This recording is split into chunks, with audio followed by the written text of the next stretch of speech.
आप सभी का मेरे इस नए ब्लॉग में हार्दिक स्वागत और अभिनंदन। तो आज हम विशेष यात्रा पर आपको ले चल रहे हैं अपने साथियों के साथ, स्टाफ मेंबर के साथ। हम गाड़ी का इंतजार कर रहे हैं जो कुछ क्षणों में ब्रिजनगर रेलवे स्टेशन पर पहुंचने वाली है और उसमें बैठकर हम सुबह 4:30 पर पहुंचेंगे प्रयागराज, जो तीर्थों के राजा हैं। वहाँ स्नान उपरांत हम भगवान राम के तीर्थ अयोध्या पहुंचेंगे और उसके पश्चात भगवान शिव की नगरी काशी विश्वनाथ। जय श्री राम।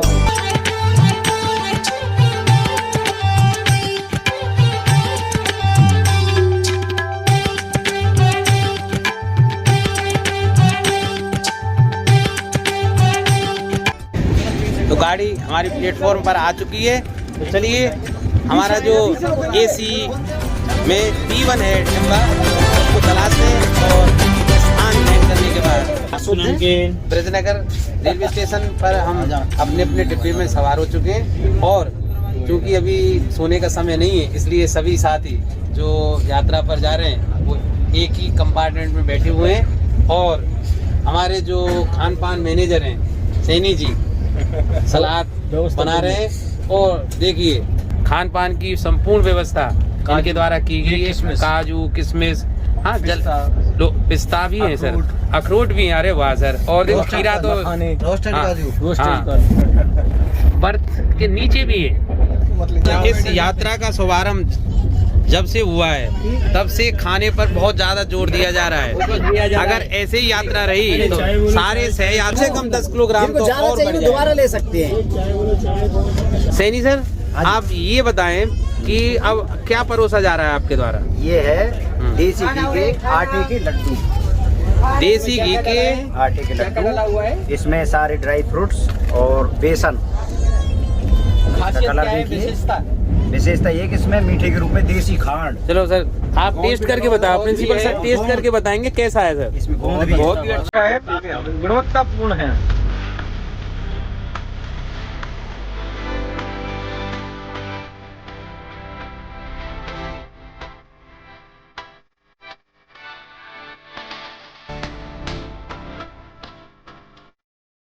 और हमारे जो सहयात्री हैं आदत से लाचार या कहीं पत्नी पीड़ित है, तो उनको जल्दी सोने की आज पड़ी हुई है कि भाई बहुत दिनों के बाद रेस्ट मिली है, तो जल्दी सोने की तैयारी कर चुके हैं। और उनमें हमारे प्रिंसिपल साहब भी शामिल हैं जी।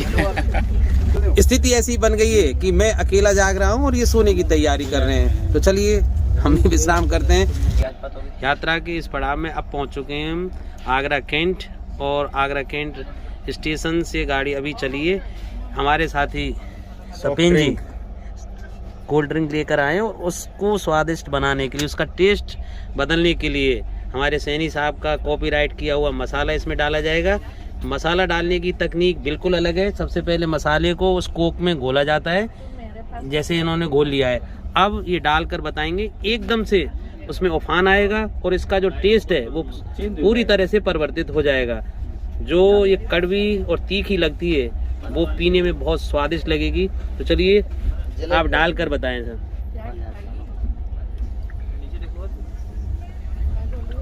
देखिए झाग जैसे, देखिए सब गिर ना जाए। बिल्कुल उठाते जाओ, उठाते जाओ, उठाते जाओ।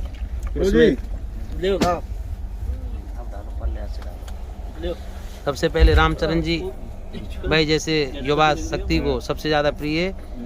हाँ सर, मजा आ गया। इसका मतलब अब तक मजा नहीं आया था। मजा का दूसरा मजा का दूसरा। चलिए गुरुजी ले मैं अपना मौका क्यों, मसाला मेरे हाथ में भी अब कोल्ड ड्रिंक आ चुकी है। तो चलिए मैं पी कर आपको बताता हूँ ईमानदारी से।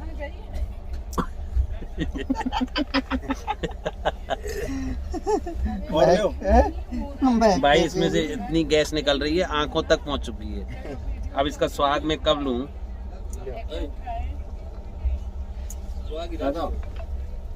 वाकई स्वाद इसका बिल्कुल बदल चुका है।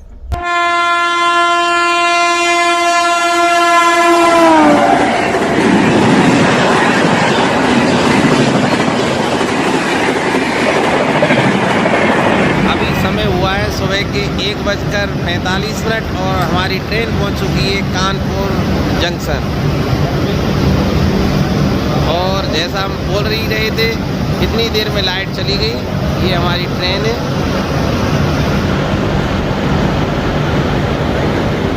और कानपुर रेलवे स्टेशन पर अंधेरा इस समय। ये हमारे साथी तपिन जी और दामोदर जी। ये हमारे डिब्बे का नंबर B1 फ्लैश करता हुआ। तो हम तो कानपुर रेलवे स्टेशन को देखने के लिए उतरे थे, लेकिन इस समय पूरी तरह से अंधेरा कानपुर रेलवे स्टेशन पर।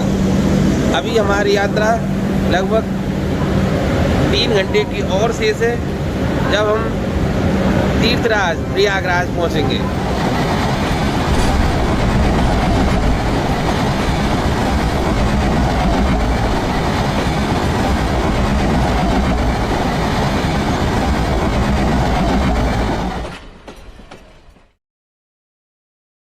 इस धार्मिक यात्रा के प्रथम सोपान में हम प्रयागराज जंक्शन पहुंच चुके हैं। हमारी गाड़ी खड़ी हुई है।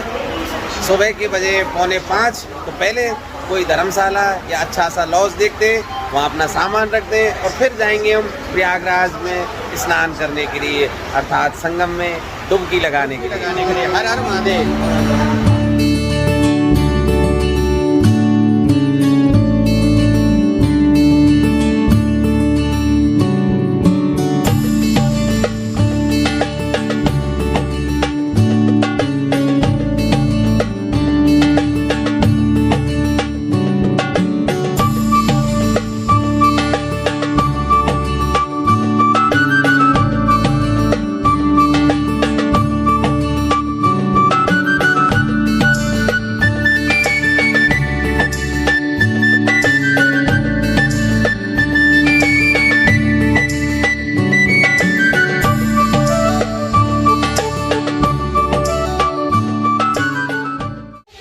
5 बज चुके हैं और देखिए पक्षियों का कलरव आपको सुनाई दे रहा होगा। इस वृक्ष पर ढेर सारे पक्षी बैठे हुए। इनकी जो मन भावन आवाज है, इनकी चर्परिंग और words so pleasant to the mind and soul. यहाँ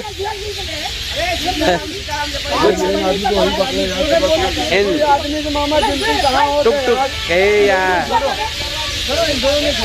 महान के इनके मालिक आपस में झगड़ा कर रहे हैं और ऊपर पक्षी खुशी से चहचहा रहे हैं। तो पक्षियों की चहचहाहट जहाँ मन को आह्लादित कर रही है, इन बंधुओं वो मन को दुखी कर रही है कि हमारे ऊपर ये लड़ रहे हैं कि मेरे साथ चलेंगे, मेरे साथ चलेंगे। दैनिक क्रियाओं से निवृत्त होने के पश्चात अब 6:45 समय हो गया है और अब हम संगम पर स्नान करने के लिए जा रहे हैं।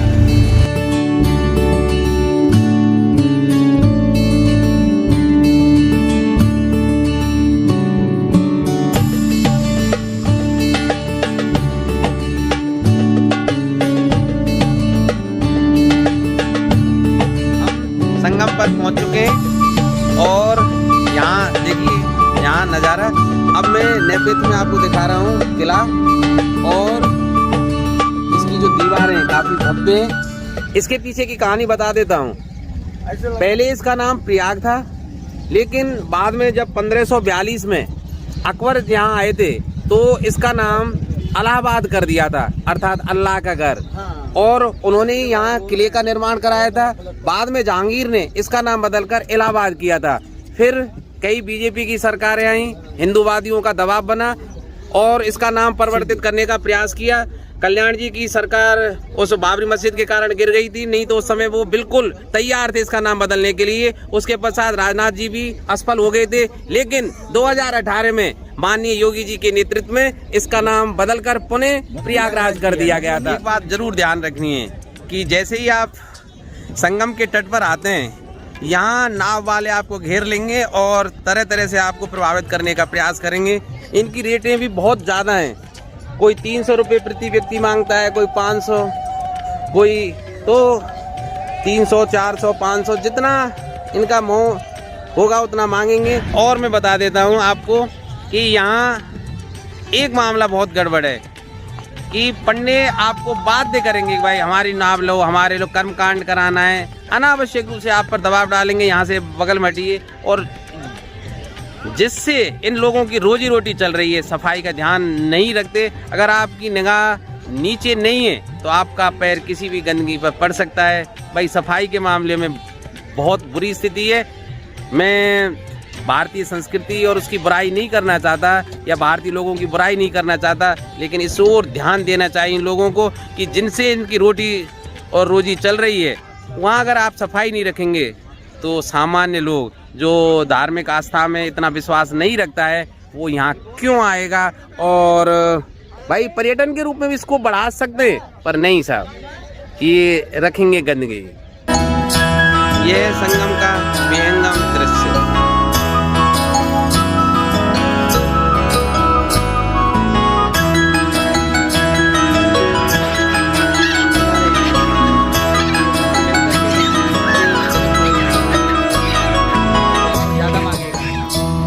बाबूजी में पानी है, जहाँ वो तख्ता पे इसमें लगा दिए पानी नहाने लगा। हम अब संगम की ओर बढ़ रहे हैं। जैसा आप देख रहे हैं, संगम पर पश्चिम दिशा से आगरा और मथुरा होती हुई यमुना माँ यहाँ आकर मिलती हैं और उत्तर पूर्व या कहीं ईशान कोण से माँ गंगा यहाँ आकर मिलती हैं और सरस्वती माँ लुप्त होकर कहाँ मिलती हैं पता नहीं, पर संगम माना जाता है उस स्थान को। वहाँ आपको ले चलते हैं और फिर दिखाएंगे कि वहाँ की स्थिति कैसी है और स्नान करके फिर आपको बताते हैं कि कैसा अनुभव हुआ, पॉजिटिव एनर्जी आई या नहीं आई। पर है बहुत शानदार दृश्य। आप पिकनिक की दृष्टि से भी देखें, आप हो सकता है धार्मिक आस्था में विश्वास नहीं करते हो, फिर भी पिकनिक की दृष्टि से भी ये बहुत ही शानदार जगह है। बस कमी है, अगर तटों पर साफ सफाई की जाए, अच्छे से इसको मेंटेन किया जाए तो बहुत ही अच्छे पर्यटन स्थल की रूप में ये उभर सकता है।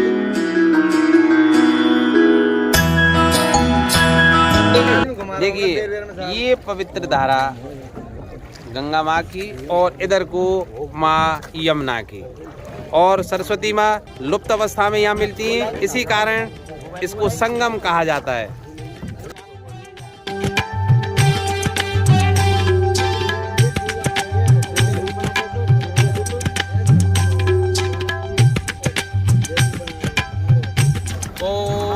आदित्याम स्वाहा ओम ब्रह्मामरारी दुर्गामकारी भानुषसी भूत गुरु शुक्र शनि राहु केतु सर्वे ग्रह शांति करावन्तु सर्वेभ्यो देवेभ्यो नमः सर्वेभ्यो ब्राह्मणेभ्यो नमः सर्वेभ्यो ऋषिभ्यो नमः। ओम सती पुरंदराभ्यां नमो नमः, लक्ष्मी नारायणाय नमो नमः, उमा महेश्वराभ्यां नमो नमः।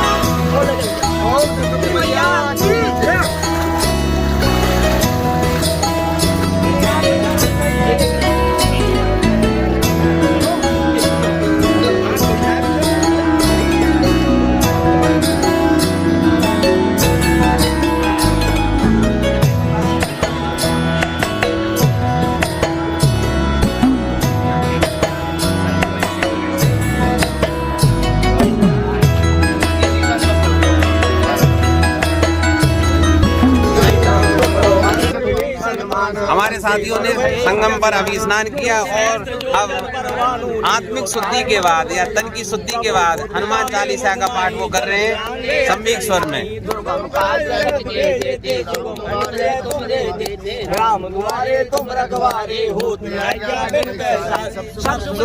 तुम्हारी शरणा तुम रक्षक काहू को डर, आपन तेज समारो आपे तीनों लोग हाँकते कापे, भूत पिशाच निकट नहीं आवे, महावीर जब नाम सुनावे, ना से रोग हरे सब पीरा, जो कटे हनुमान छुड़ावे, मन क्रम वचन ध्यान जो लावे, सब पर राम तपस्वी राजा, तिनके काज सकल तुम साज, और मनोरथ जो कोई लावे, तो अमित जीवन फल पावे, चारों युग प्रताप तुम्हारा है, परिशुद्ध जगत उजियारा, साधु संत के तुम रखवारे, असुर निकंदन राम दुलारे, अष्ट सिद्ध नवनिध के दाता, स्वर दीन जानकी माता, राम रसायन तुमरे पास, सदा रहो रघुपति के दासा तुमरो भजन राम को पावे जन्म जन्म के दुख बिसरावे अंतकाल रघुवरपुर जाई जहाँ जन्म हर भक्त कहाई और देवता चित न धरई हनुमत से सर्व सुख करे भर्गो देवस्य धीमहि धियो यो न प्रचोदयात् ओम भूर्भुवः स्वः तत्सवितुर्वरेण्यं भर्गो।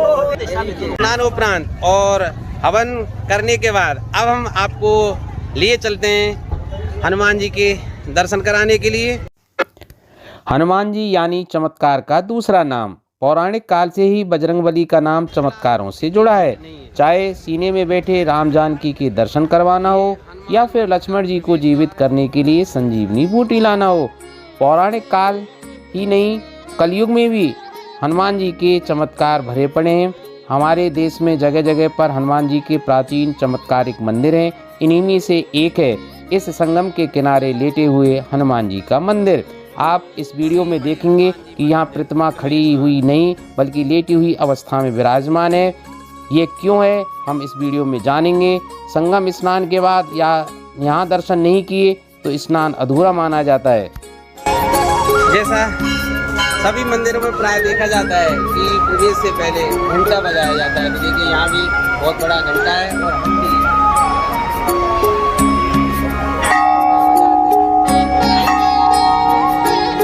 घंटे की जो प्रतिध्वनि है वो बहुत शुभ मानी जाती है।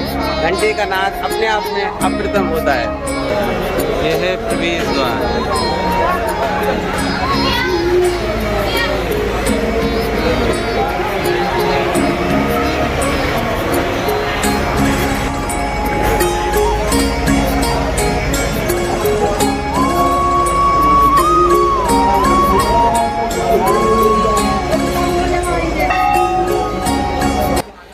इस मंदिर में स्थित प्रतिमा दक्षिणामुखी है और 20 फीट लंबी है। ये भी माना जाता है कि यह धरातल में कम से कम 6-7 फीट नीचे है। भगवान श्री राम के सेवक हमारे आराध्य जन जन के आराध्य भगवान हनुमान जी लेटी हुई मुद्रा में जय बजरंगबली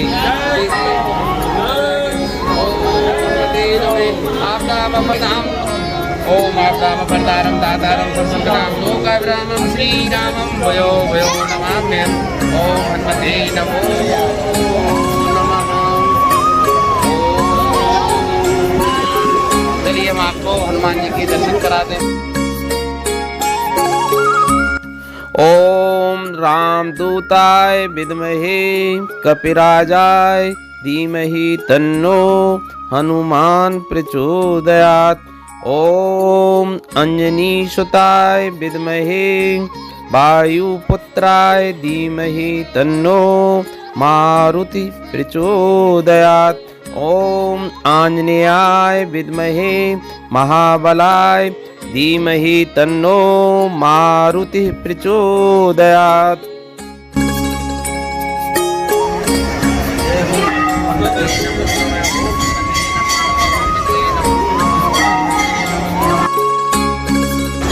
जय बजरंगबली की। यहाँ फूल तुलसी दल आदि चीजें हनुमान जी को बनाई जा रही हैं। जय हनुमते नमो नमः।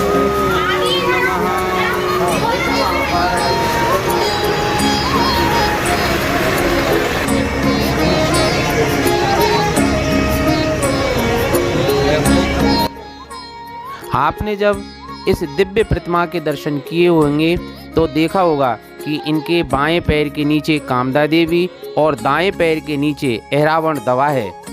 उनके दाएं हाथ में राम लक्ष्मण और बाएं हाथ में गदा शोभित है। बजरंगबली यहाँ आने वाले सभी भक्तों की मनोकामनाएं अवश्य पूर्ण करते हैं। पौराणिक कथा के अनुसार लंका पर विजय प्राप्त करने के बाद जब हनुमान जी इस स्थान से गुजर रहे थे तो उनको बहुत थकान होने लगी। तब माता सीता के कहने पर हनुमान जी ने यहाँ विश्राम किया था। यही कारण है कि इस स्थान पर लेटे हनुमान जी की पूजा की जाती है। जहाँ अन्य मंदिरों में आपने हनुमान जी की खड़ी हुई प्रतिमा देखी होगी, लेकिन इस मंदिर में हनुमान जी की लेटी हुई प्रतिमा स्थापित है। मंदिर के जो बाहर है वो कुछ विशेष मूर्तियाँ लगी हुई हैं जहाँ लोग दीप प्रज्वलित करते हैं और चढ़ावे का कुछ हिस्सा यहाँ भी चढ़ाते हैं। फल फूल लड्डू श्रद्धानुसार यहाँ चढ़ाते हैं। ये एक वट वृक्ष है जैसा आमतौर पर मंदिरों में देखा जाता है।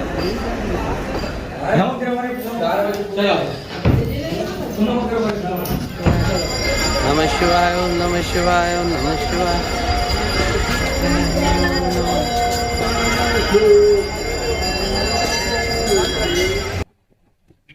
दसनों उपरांत अब थोड़ी सी लग रही थी भूख, तो हम आए रेस्टोरेंट में, शिव हर गंगे रेस्टोरेंट, जहाँ हमने बिल्कुल सादा वेज खाना ऑर्डर किया है। और इस आप देख लीजिए 3 सब्जियां हैं, दाल है, पापड़ और सादा रोटियां, साथ में चावल।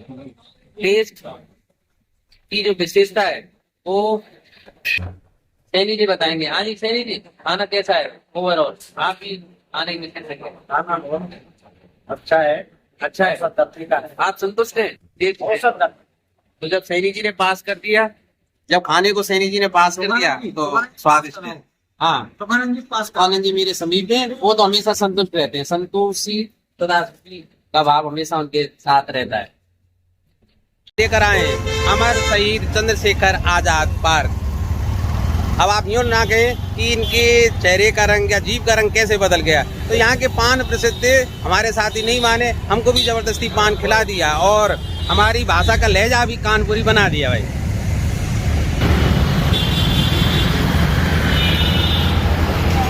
यहाँ पुलिस बूथ है और ये गेट नंबर 3। अब पता नहीं वहाँ टिकट घर है, तो हम आपको बताते हैं इसमें टिकट कितना लगता है। इस राजकीय उद्यान में प्रवेश करने से पूर्व हमें टिकट खरीदना पड़ता है और टिकट भी बहुत मात्र का है, 5 रुपये प्रति कैंडिडेट।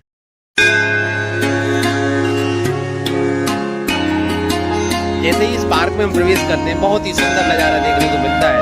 सामने चंद्रशेखर आजाद की एक दिव्य मूर्ति है। हम आपको इस दिव्य प्रतिमा के दर्शन कराएंगे, लेकिन उससे पहले हम जान लेते हैं चंद्रशेखर आजाद जी के बारे में। उनका जन्म भावरा गांव, जो आजकल चंद्रशेखर आजाद नगर के नाम से जाना जाता है, में एक ब्राह्मण परिवार में 23 जुलाई 1906 को हुआ था। 1919 में हुए अमृतसर के जलियांवाला बाग नरसंहार ने देश के नवयुगों को उद्वेलित कर दिया।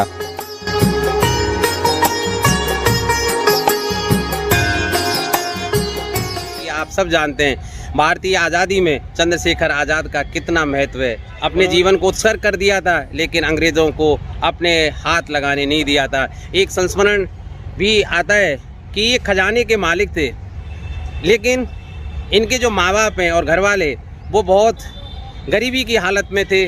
तो एक गांव का व्यक्ति इनके पास आया था और कहा था कि आपके माँ बाप गरीबी की हालत में इतने गरीब हैं कि खाने के लिए रोटी नहीं है, आप खजाने में से कुछ क्यों नहीं देते? क्योंकि जो हमारे क्रांतिकारी थे, अंग्रेज़ों से जो लूटते थे उसको चंद्रशेखर आज़ाद को जमा कराते थे। चंद्रशेखर आज़ाद ने बहुत खूबसूरत उत्तर दिया था कि गाँव वालों, अगर तुम मेरे माँ बाप को एक वक्त की रोटी नहीं खिला सकते तो मुझे कह देना, मैं उनके लिए गोली खिलाने आ जाऊंगा, अर्थात पिस्तौल से उनके मतलब उनको मार दूंगा, लेकिन देश के साथ गद्दारी नहीं करूंगा और एक पैसा भी इसमें से नहीं दूंगा। ये हमारे साथी बैठे हुए जो इनकी श्रद्धा में कुछ गुनगुना रहे हैं, कुछ गा रहे हैं।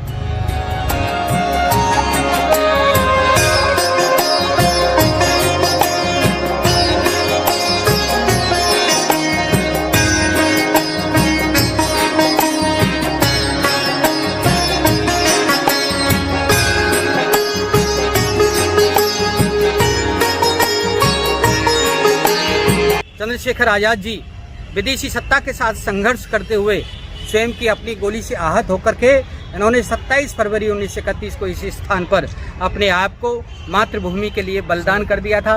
इन्होंने कहा था कि मैं आज़ाद जन्मा हूँ, आज़ाद ही रहूँगा और विदेशी सत्ता चाहे कितना भी प्रयास कर ले, मैं अपने जीवित रहते हुए कभी भी तुम्हारे हाथों में यानी अंग्रेजी सत्ता के हाथों में नहीं आऊँगा। तो बहुत ही सुंदर शब्दों में कांति जी ने इसको समाहित किया अपने सुंदर शब्दों में कि आज़ाद जी के जो मन में देश के प्रति अनाम उत्सर्ग करने की जो भावना थी वो बचपन से ही डल गई थी, छात्र जीवन से ही डल गई थी और उन्होंने उसको साकार करके दिखाया। और जब तक जिंदा रहे अंग्रेजों के हाथ नहीं आए। कहनी नहीं चाहिए कि देश के जयचंद थे जिन्होंने उनको बता दिया था कि वो चंद्रशेखर आज़ाद इस पार्क में मौजूद हैं। अंग्रेजी सेना ने चारों ओर से उनको घेरा था, अंतिम गोली तक वो लड़े थे और उन्होंने अपनी गोली से स्वयं को जब हताहत कर लिया था, अंग्रेजों की इतनी हिम्मत नहीं हुई कि उनकी बॉडी के पास जाकर पहुंच सकें। तो ऐसे थे हमारे स्वतंत्रता सेनानी चंद्रशेखर आज़ाद। जो पॉजिटिव एनर्जी, ऊष्मा या एनर्जी की बात कहें या देश के लिए कुछ करने की भावना, जागृत होने की बात कहें तो इस चंद्रशेखर आज़ाद पार्क में आकर मिली है।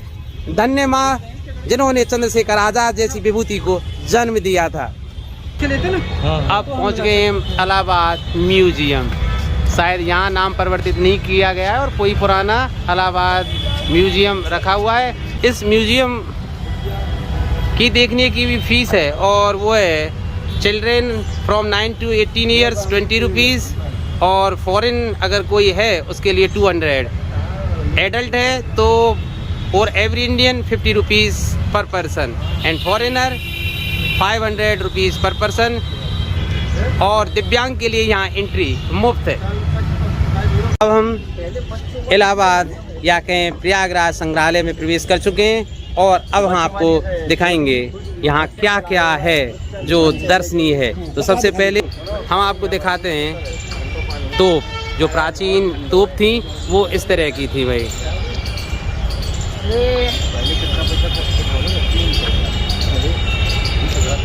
चलिए सबसे पहले मैं इसका एक विहंगम दृश्य आपको दिखा देता हूँ। बहुत ही सुंदर प्राकृतिक परिवेश में बनाया गया यह अनूठा संग्रहालय, जिसकी सुंदरता एकदम से शानदार है, सुंदर। और जैसे ही हम प्रवेश करेंगे बाईं तरफ कुछ तोपें रखी हुई हैं और बाईं तरफ ही चंद्रशेखर आज़ाद की, अमर शहीद चंद्रशेखर आज़ाद की एक भव्य प्रतिमा लगी हुई है जो 27 फरवरी 1931 को उनकी शहादत हुई थी और चंद्रशेखर जी आज़ाद का जो जन्म है वो 23 जुलाई 1906 को हुआ था। तो चंद्रशेखर आज़ाद की प्रतिमा के समीप ही उसके नीचे ही लिखा हुआ था उनका जन्म कब हुआ और कब उन्होंने देश के लिए शहादत दी थी। देखिए सामने लिखा हुआ है इलाहाबाद संग्रहालय में आपका स्वागत है, इलाहाबाद म्यूजियम।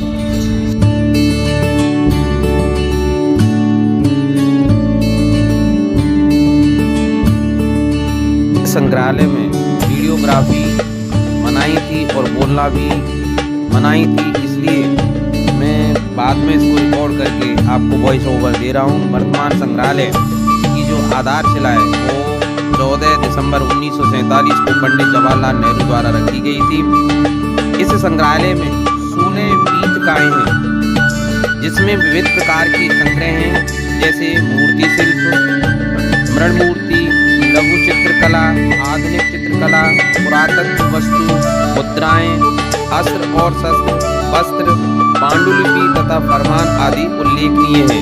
मूर्ति कला संग्रह में अशोक स्तंभ शीश अर्थात तीसरी शताब्दी से लेकर चौथी, पाँचवीं, छठवीं शताब्दी, 7वीं, 8वीं, 9वीं इन शताब्दियों के विभिन्न प्रकार की मूर्तियाँ, कथाओं के दृश्य, तोरण तथा अन्य जो वस्तुएं वो संग्रह। मध्यकालीन मूर्ति शिल्प अनुभाग में वैष्णव, शाक्त, शैव तथा जैन मूर्तियाँ सुंदर और व्यवस्थित ढंग से प्रदर्शित हैं। यहाँ लघु चित्रकला और आधुनिक चित्रकला का समृद्ध संग्रह है। यहाँ राजस्थानी, पहाड़ी, मुगल और कंपनी शैली के चित्र हैं। इस इलाहाबाद संग्रहालय के अस्त्र शस्त्र संग्रह में दुर्लभ पिस्तौलें, राइफल, बंदूकें, तलवारें तथा 18वीं और 9वीं सदी के कवच हैं। वस्त्र एवं साज सज्जा संग्रह में सोने की जरी का काम और काष्ठ कला कृतियां उल्लेखनीय हैं।